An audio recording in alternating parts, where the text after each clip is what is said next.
Hi everyone and welcome back to my channel. My name is Caroline and today it's time to declutter your life.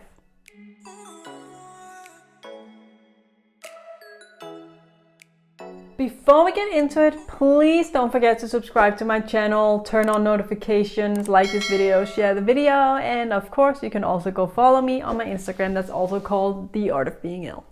Today we're going to talk about how to make your life more minimalistic or more simple. And the reason for this is that I believe that slow living, simple living, can be incredibly well for your health, especially when you are chronically ill. But in general, it's probably healthy for everybody. But as chronically ill, we live in survival mode, and our bodies are often very stressed out and fighting, and we just don't have a lot of energy. So living a more simple life can actually benefit your health. And in order to start living more simply, we need to declutter. And there are 3 steps in decluttering I want to talk about today, and a simple advice of how to get started in each step. The most important thing to remember when you start wanting to live more simple and declutter your life, the most important thing to remember here is that there is no rush. You don't have to get all this done throughout a weekend. And my plan today is not to go into overwhelmingly detail of how to declutter. I have only personally started this journey for myself maybe a year ago, and I'm not even halfway there. So no rush.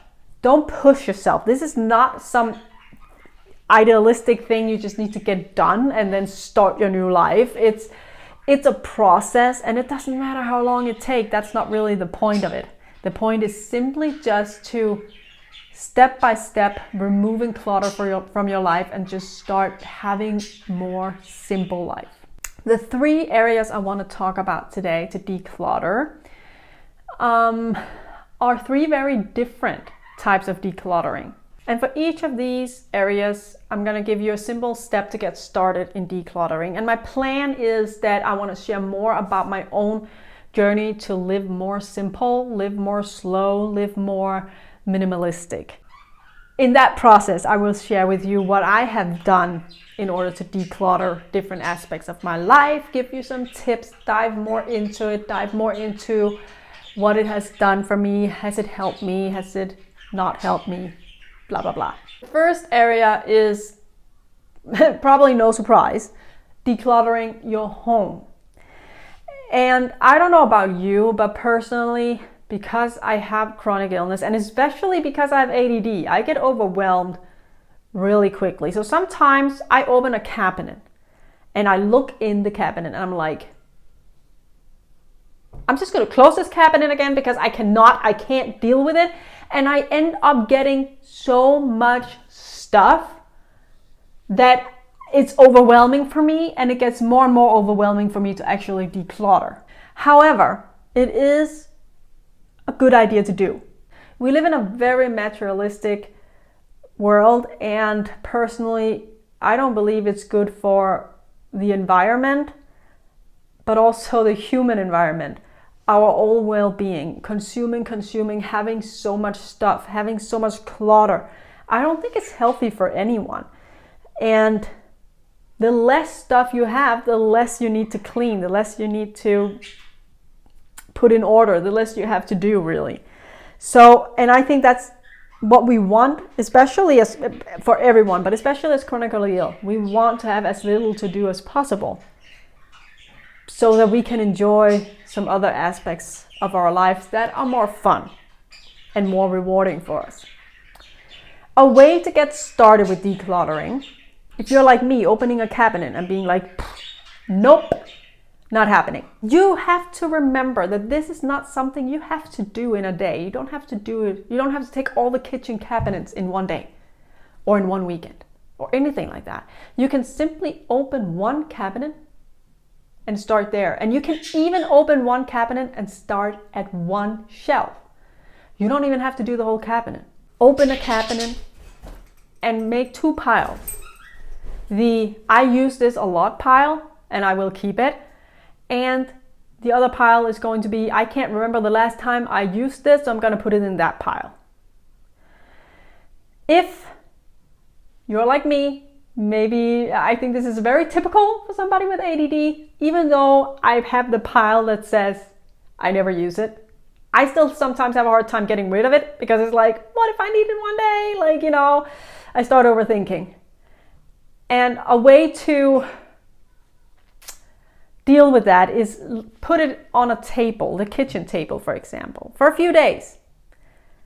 And just let it be there and just look at it and feel, is there any of it that, you know, I could really use for something? And maybe you do realize that, oh, this thing, you know what?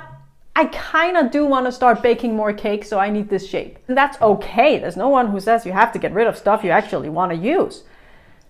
And then the other stuff, you can take that to the recycling station. And that's another thing. For me, going to the recycling station is like, and depending on what type you are, maybe you are the type who has this one thing, maybe 5 things, and you're like, I need to just get rid of it.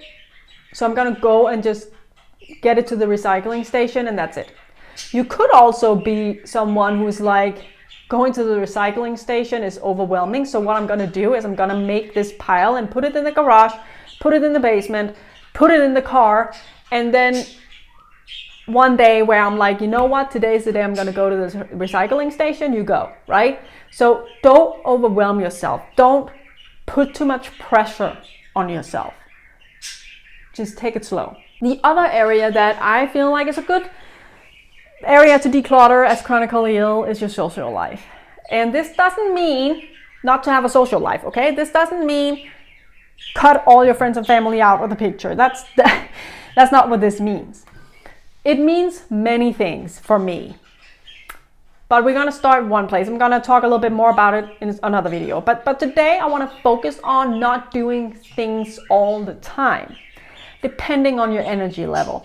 Personally, doing something every weekend, even if it's just one of the days, is just too overwhelming for me. I can't do it. I need peace. I need quiet. I need time to myself. I also have a job. And if I ever want to clean my apartment or declutter it or anything like that, I can't go out being social because I use way too much energy on that. So make a rule for your social life is a practical way to start. And what does that mean? Well, it can mean a lot of things. But you could start by saying, for example, depending on what your needs are, say, I will only have social events every other weekend. That could be an example. Make that deal with yourself. And don't be too strict about it, because clearly, let's say your dad is turning 70 one weekend and he's having a big birthday party. Well, it's your dad, he's turning 70, right? It's, you know, you want to be there. And you also have a wedding the weekend after. I'm not saying choose between these 2 really big events in life, but make it a ground rule that can be broken if needed and if you feel up to it. But have this ground rule. I only have social plans every other weekend. What can be really difficult is to say no to events. But one way to get around it is, first of all, do not seek plans in the weekends you are planning on not doing anything. Only make plans in the weekends you plan on being social. Maybe if you have some friends, you know it's been a while since you've seen them and you know they keep writing, when are we going to see each other? Well, make the plan according to where your social weekends are. Another thing is to be able to say no. And I know this is really, really difficult, and this is also something I want to do more content about, learning to say no. But if you feel uncomfortable saying no or explaining to friends and family why you can't go, just lie. Say you already have some plan, right? Say you already, well, you know, my friend from the different part of the country is coming to visit, even though they're not, say that, oh, you know what, my bowel disease is just like, I mean, I am in the bathroom all the time. I'm not sure that I can do anything this weekend, so I can't make plans. Like, it's okay to use a white lie now and then to get out of things, right? And then eventually work yourself up to being more honest, and being able to say no. There are other aspects of this decluttering your social life that I want to get into in other videos, but are quite important for your well-being. But let's just start here. The third area I want to talk about today is decluttering your mind. And this is again a subject I'm going to go much more into all these areas in other videos where I will talk about them individually. But decluttering your mind. If you're like me, you have ADD, you have anxiety, you have OCD, PTSD, whatever you have, you're stressed out, that makes you overthink and get really overwhelmed and just have all these catastrophic thoughts, and everything just becomes too much for you. It's a really good idea to think about decluttering your mind. And this is difficult. And I want to mention that decluttering your mind is not thinking, because the brain is always thinking. It's a very big myth that people who are really good at meditating, they don't think. That's not what's happening, because the brain is always thinking. It's always working, even when we sleep. That's why you dream, right? The brain is always thinking about something. What people who are good at meditating do is not stop the brain from thinking. It's about being able to just accept that you have thoughts and basically just let them go and ignore them. Be like, well, I'm thinking, yeah, but I don't care right now, right? That is literally what it is. And that is what you need to practice. The easiest way to get started with decluttering your mind is to journal. And this doesn't mean write your whole life story down. This doesn't mean you have to do it 1 hour every day. The first thing you do every day you get up, you declutter your mind with your pen. No. This is something you should just do whenever you feel overwhelmed, whenever you feel everything is too much. I can't handle this. I have too many doctor's appointments this week and I'm worried about every single one of them. Instead of panicking and just overwhelming yourself, take out your journal, write down, and this can be 1 sentence, it can be 2 pages, it can be 5 sentences, depending on what you need. But just write, this week is overwhelming. I had a lot of doctor's appointments.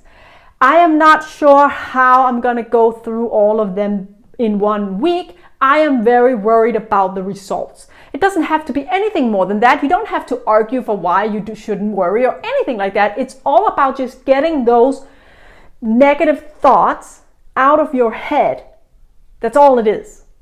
It's an exercise to simply just get it out of your brain.